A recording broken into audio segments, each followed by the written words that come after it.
Hello friend, this is Varun Singh और आप लोगों का बहुत बहुत स्वागत करता हूं डाउट डिस्ट्रॉय क्लासेस में। दोस्तों, हमारे कॉन्स्टिट्यूशन मेड इजी का सीरीज चल रहा है और ये 9वां लेक्चर होने जा रहा है कॉन्स्टिट्यूशन मेड इजी सीरीज पे।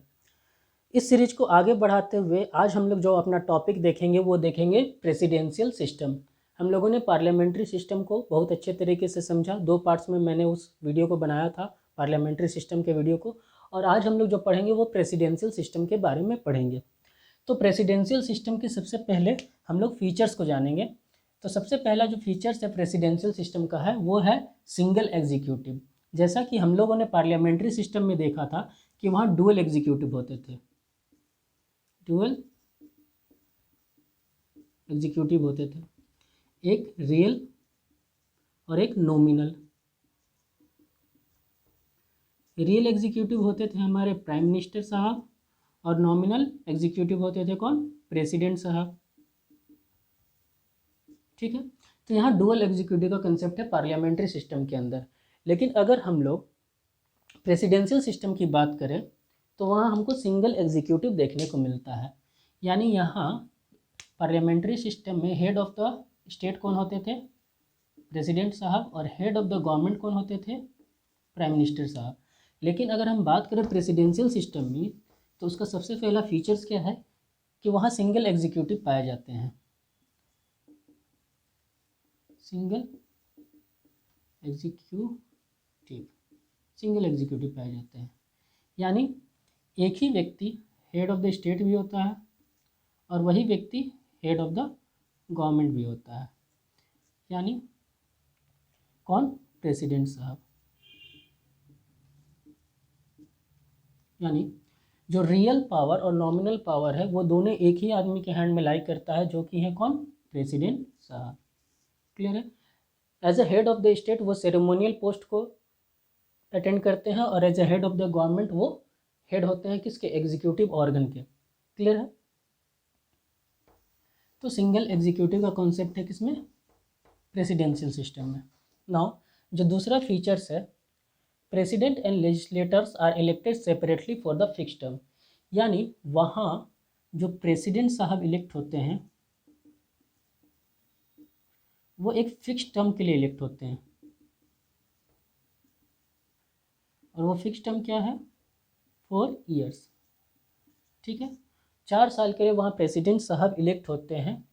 और प्रेसिडेंट साहब को हटाना प्रेसिडेंशियल सिस्टम में बहुत ही मुश्किल होता है, क्योंकि प्रेसिडेंट साहब का इम्पीचमेंट बहुत ही मुश्किल बनाया गया है प्रेसिडेंशियल सिस्टम में। इसलिए हम लोग बोल सकते हैं कि यहाँ की जो गवर्नमेंट होती है, जो प्रेसिडेंशियल सिस्टम में गवर्नमेंट होती है, वो एक फिक्स टर्म के लिए आती है, जो कि यहाँ पे है 4 साल। पर अगर पार्लियामेंट्री सिस्टम में देखें तो कोई फिक्स टर्म नहीं है। फिक्स टर्म 5 साल लिया गया है, लेकिन सरकार बीच में कभी भी गिर सकती है। बहुत सारे ऐसे कारण हैं जो मैं पहले डिस्कस कर चुका हूँ। तो यहाँ फिक्स टर्म के लिए गवर्नमेंट आती है, जो कि है 4 साल। तो प्रेसिडेंट साहब 4 साल के लिए इलेक्ट होते हैं। वहीं लेजिस्लेटर कितने साल के लिए इलेक्ट होते हैं? 2 ईयर्स के लिए। ठीक है, यानी 2 ईयर्स के लिए जो इलेक्ट होते हैं वो कौन से मेंबर होते हैं? हाउस ऑफ रिप्रेजेंटेटिव के मेंबर 2 साल के लिए इलेक्ट होते हैं। और हर 2 साल बाद हाउस ऑफ रिप्रेजेंटेटिव के मेंबर को चुनने के लिए इलेक्शंस होते हैं प्रेसिडेंशियल सिस्टम में, यूएसए के अंदर।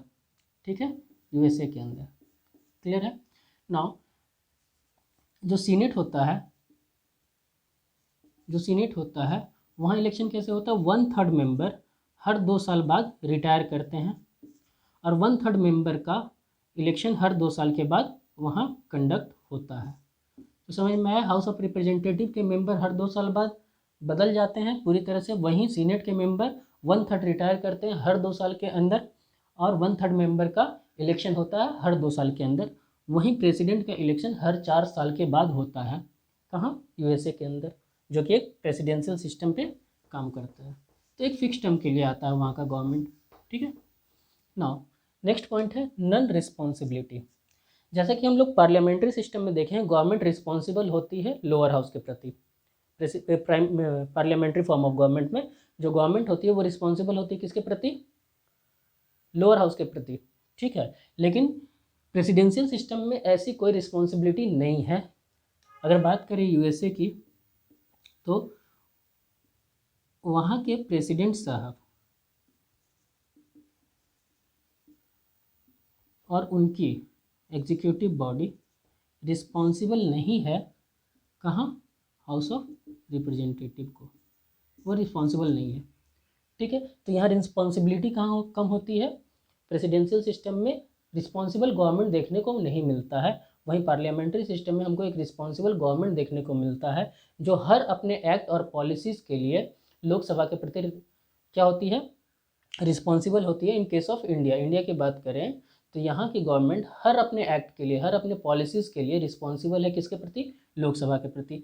ठीक उसी तरह सारी पार्लियामेंट्री सिस्टम में जो गवर्नमेंट होती है वो रिस्पॉन्सिबल होती है हाउस ऑफ द पीपल के प्रति।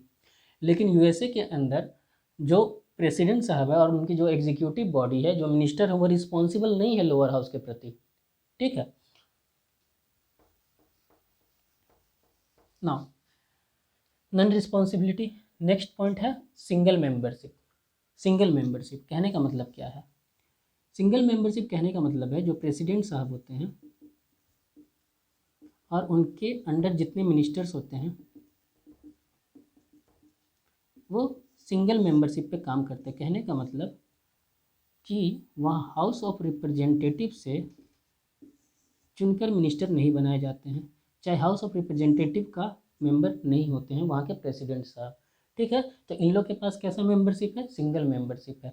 जैसे इंडिया में जो मिनिस्टर बनते हैं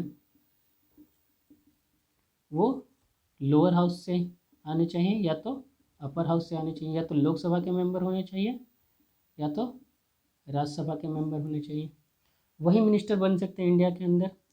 और जो मिनिस्टर बनते हैं वो एक तरह से एमपी भी होते हैं, तो एक तरफ एमपी वो कहलाते हैं और एक तरफ मिनिस्टर कहलाते हैं। तो ऐसे डुअल मेंबरशिप होता है किसके पास, प्राइम मिनिस्टर के पास, और उनके जितने मिनिस्टर हैं उनके अंडर उनके पास डुअल मेंबरशिप होता है। लेकिन प्रेसिडेंशियल सिस्टम में ऐसा कुछ नहीं है।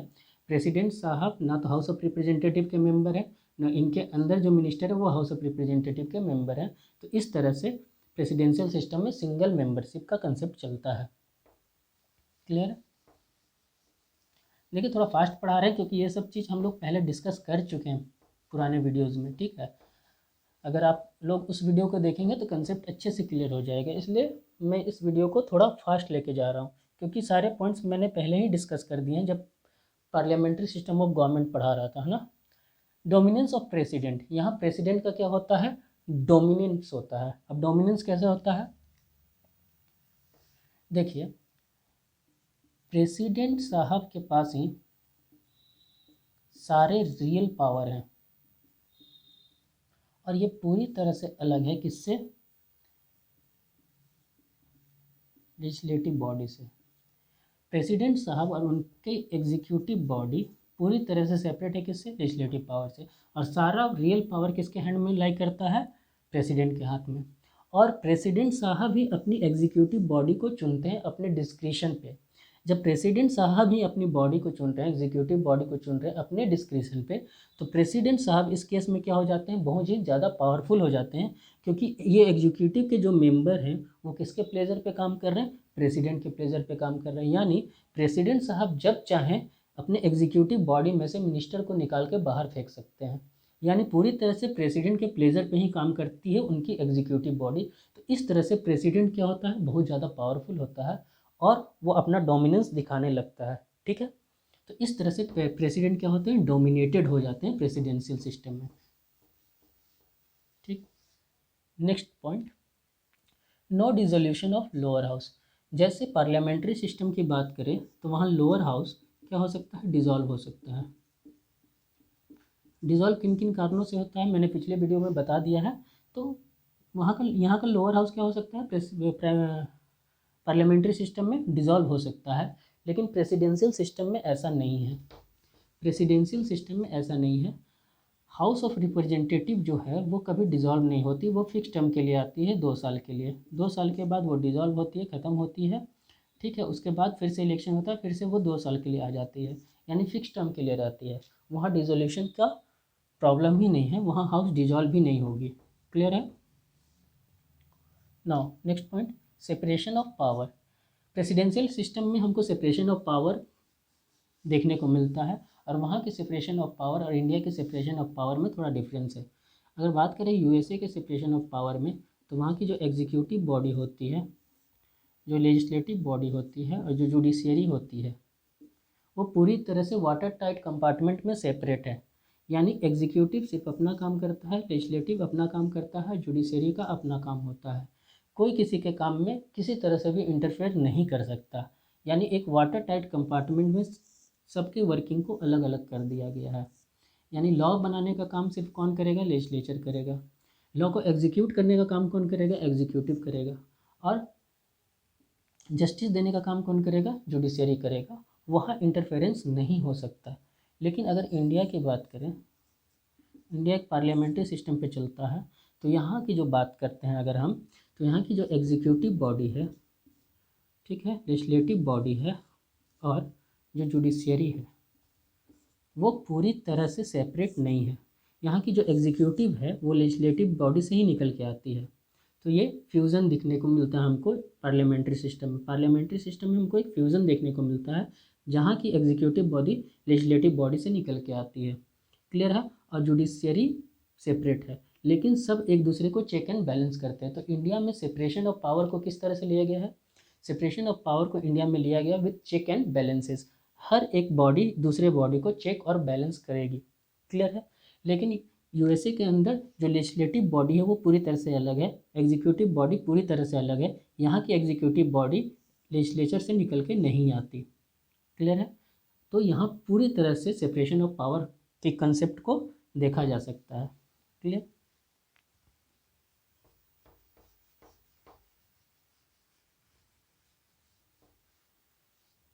नाउ डिमेरिट्स क्या है? पहला डिमेरिट्स जो है वो है conflict between executive and legislative.